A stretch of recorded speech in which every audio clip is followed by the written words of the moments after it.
Seperti itu ya. Jadi nanti akan ada harga exercise dari waran terstrukturnya, jadi seperti IPO. Nah, nanti Sobat Cuan bisa pilih mau beli atau mau jual. Kalau beli namanya call waran, kalau jual namanya put waran. Kalau call waran itu kalau misalnya gini, kan underlying-nya itu saham di IDX 30. Misalnya nih Sobat Cuan melihat apa? Contoh saham yang ada di IDX 30 misalnya apa nih? Misalnya BBCA. Oke. Karena BBCA mungkin 2 bulan belakangan ini naiknya sudah kencang.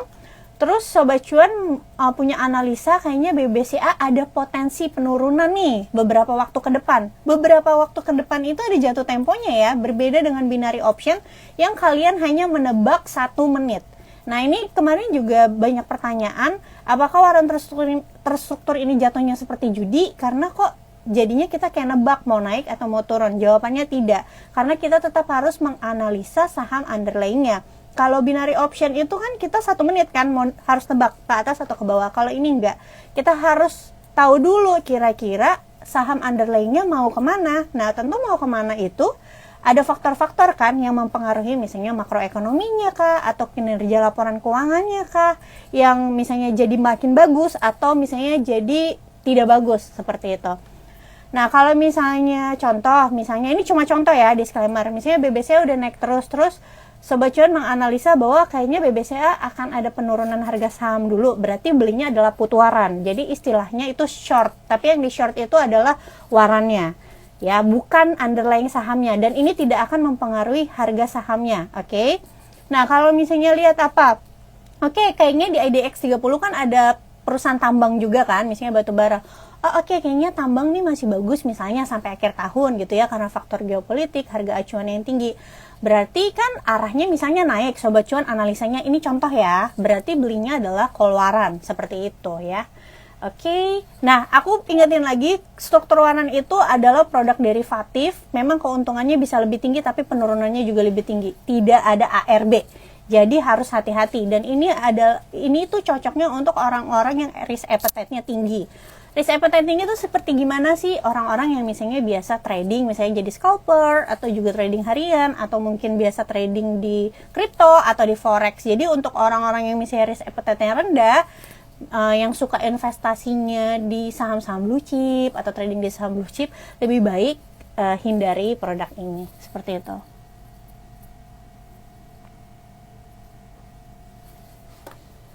Oke, sebentar ya.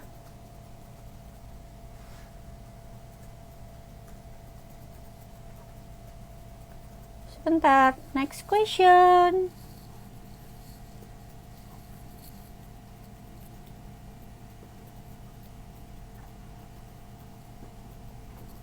Oke, ini pertanyaannya. Oke, Akra ya. Sebentar. Kak, review Akra dong, kemarin berhasil breakout, sekarang malah down ya. Apakah koreksi wajar? Berarti pertanyaannya adalah teknikal ya. Teknikal ya. Iya nih, kemarin itu karena IHSG-nya juga false breakout, jadi banyak saham-saham yang juga false breakout ya. Salah satu contohnya adalah Harum kemarin false breakout, sekarang balik lagi ke dalam trend line-nya. Oke, jadi kalau untuk Akra sendiri, Akra belum false breakout nih. Jadi baru koreksi wajar aja, retracement, dia itu breakout-nya itu kan kemarin tanggal 14 September ya. Dengan volume yang tinggi juga, candle yang tinggi, supportnya itu di area 1280 sampai 1285. Hari ini penurunannya belum sampai ke bawah 1280. Jadi koreksinya itu masih koreksi sehat aja gitu. Cuma memang mungkin kalau lihat candlenya agak-agak mengkhawatirkan gitu ya, tapi closingnya masih di atas supportnya. Jadi untuk sampai hari ini itu penurunannya masih koreksi sehat aja. Selama dia masih bertahan di atas 1280, maka trennya itu masih bagus. Seperti itu.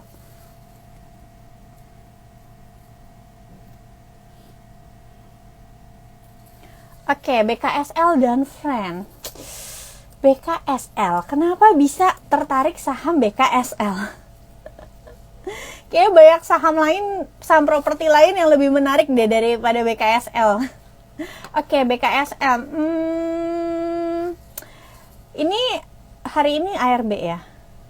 kemarin hampir ARB. Kalau saham yang kayak gini sih kayaknya bangkitnya kemarin cuma karena ada yang gerakin aja ya. Jadi mesti hati-hati. Aku juga nggak tahu ada berita apa kenapa saham ini tiba-tiba tanggal 6 September hampir ARA. Belum ada sesuatu berita yang menurutku bisa menggerakkan harga saham ini sampai naik banget. Jadi kalau menurutku ya, kalau belum punya lebih baik hindarin saham ini. Masih banyak saham-saham properti lain yang punya prospek, misalnya seperti BSDE, Pakuwon, atau misalnya kalau suka industrian, BES gitu yang bagus-bagus. Oke, kalau Friend kayaknya udah patah deh trennya. Ya, Friend itu kemarin supportnya adalah di 92. Jadi ketika dia tembus trendline-nya 90.92 atau itu tandanya adalah patah tren. Sekarang sih memang ada di area support lagi ya. Tapi kalau misalnya support yang sekarang tertembus pun, maka target penurunannya bisa sampai ke 76. Kalau chartnya udah kurang bagus ya, udah patah nih trendline uptrendnya gitu, jadi lebih baik cari yang lain dulu.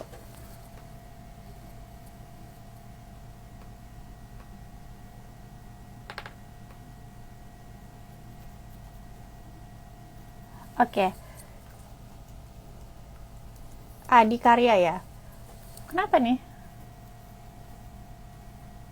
Suaraku kedengeran gak guys? Ini kayaknya ini kok nggak bisa dipencet. Sebentar ya. Ini kok sebentar. Oke, ini dulu. Tadi ada pertanyaan yang nggak bisa aku klik. BJTM nih saham ini kakak beradik sama BJBR ya. Saham bagus dalam artian kinerjanya itu bagus banget, even 2020 kinerjanya itu tidak terganggu sama pandemi. Karena apa? Karena penyaluran kredit BJTM dan juga BJPR itu penyaluran kreditnya itu diberikannya itu ke PNS dan juga polisi atau TNI di wilayah tersebut. Jadi kalau BJTM itu Jawa Timur ya, yang dimana pembayaran kreditnya itu, pinjamannya itu langsung potong gaji. That's why kenapa tahun 2020 kedua bank ini kinerjanya sama sekali tidak terpengaruh dengan corona gitu ya. Tapi memang kalau kita lihat BJTM itu kenapa sih pergerakan harga sahamnya nggak bisa eksponensial kayak BCA, BBRI, Bank Mandiri, padahal kinerjanya bagus banget ya, konsisten bertumbuh, karena dia cuma sebatas di daerah tersebut. Jaringannya cuma sebatas di daerah tersebut. Sedangkan kalau BCA, BBRI, Bank Mandiri itu kan tingkatannya udah nasional ya. Itu kenapa menyebabkan baik BJTM dan juga BJBR biasanya harganya itu cuma bermain di kisaran PBV di bawah 1 sampai 1,5 kali. Tapi keuntungannya untuk sobat cuan yang suka investasi untuk mendapatkan passive income, saham-saham seperti BJTM dan BJBR ini cocok. Karena apa? Karena dividend yield-nya tuh tinggi, bisa 7 sampai 9%. Nah, kalau sekarang bergeraknya itu lagi sideways panjang ya. Harga-harga sekarang itu sebenarnya sudah cukup menarik untuk masuk, atau kalau misalnya mau tunggu di area 710 juga cukup oke. Ya 710 sama 720 cuma beda 2 tik lah, nggak masalah gitu. Tapi berarti kalau misalnya sobat cuan mau cari saham yang kayak gini, biasanya nyarinya adalah dividend yield, bukan kenaikan harga yang eksponensial.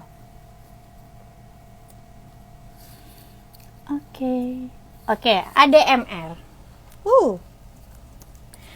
Ini ADMR nih kemarin sempat 2 hari lalu sempat trading topik nih, karena tiba-tiba breakout ya dengan candle yang tinggi dan juga volume yang tinggi gitu ya, setelah konsolidasinya cukup lama, sudah terbentuk dari bulan Juni. Jadi kira-kira ADMR sendiri trennya masih bagus atau enggak sih, atau koreksi sehat? Pasti pertanyaannya gitu kan. Jadi ADMR masih bertahan di atas supportnya ya, yang dimana support ini adalah tadinya resistance yang sudah terbreakout. Jadi selama ADMR masih bergerak di atas 1800, tandanya trennya belum patah. Tapi kalau misalnya dia turun ke bawah 1800, maka berarti false breakout dan bisa berpotensi melanjutkan penurunan hingga ke 1700-an. Jadi kalau hari ini cuma sampai 1860, jadi masih bagus nih trennya.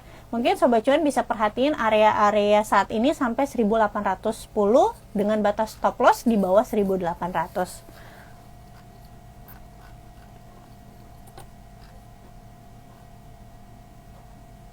Oke, Arto.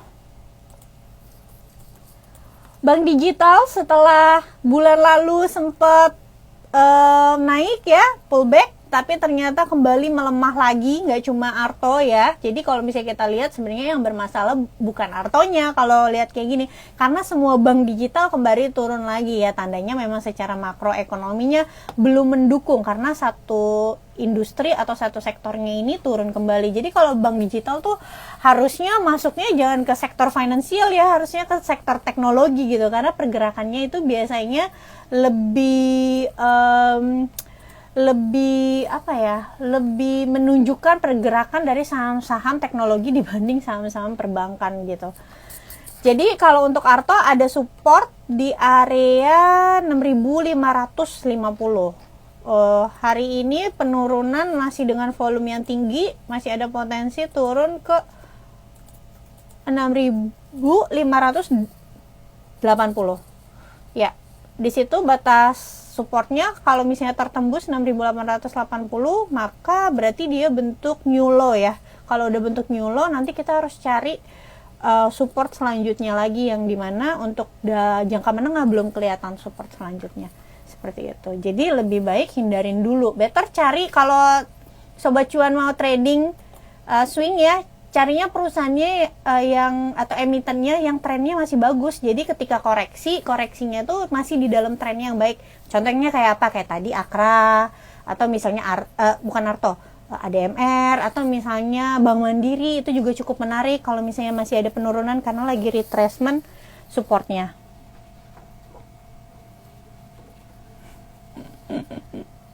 Oh, oke. Boleh 2 pertanyaan lagi? Boleh. Ini produser aku baik banget, katanya boleh 2 pertanyaan lagi. Oke, Goto. Tadi juga ada yang nanya nih sama aku, Kak, kok hari ini IHSG turunnya dalam banget? Karena Gotonya turunnya dalam. Jadi karena Goto itu bobotnya besar, pasti akan mempengaruhi penurunan IHSG. Gotonya hari ini ARB guys, jelas aja IHSG-nya pasti turunnya jadi 1, berapa persen tuh tadi? 7% atau 5%. Untuk Goto udah bentuk new low. Ya, jadi trennya itu adalah downtrend. Kalau misalnya yang mau cuan cepat gitu ya, swing, hindarin dulu saham seperti ini ya. Karena target penurunannya masih bisa turun lagi ke sekitaran 230-an. Seperti itu. Oke?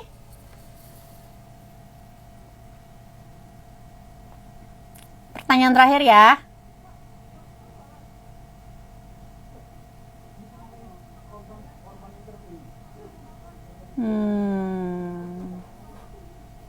Pertanyaan terakhir, bentar. Oke deh, ini deh.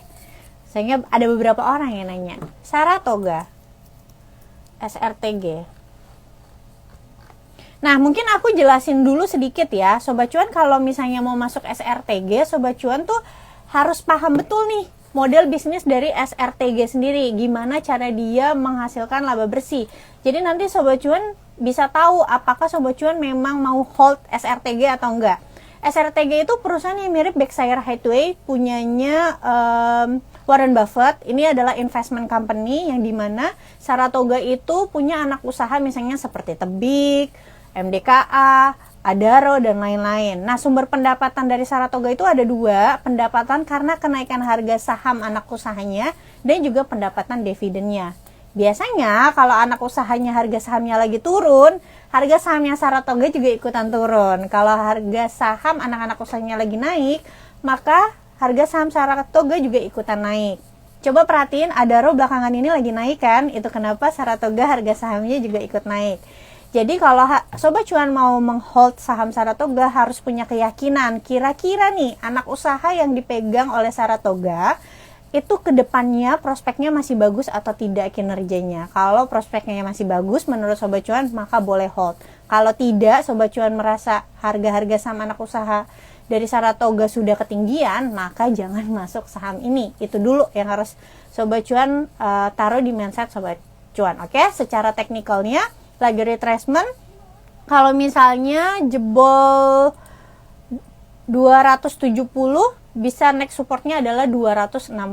Oke, jadi ini masih di dalam trendline pergerakannya. Kalau selama dia tidak jebol di support trendline 2650, maka trennya masih bagus. Tapi kalau sudah jebol 2650, tandanya sudah patah tren. Oke, segitu aja Sobat Cuan. Sekian dulu pembahasan kita hari ini.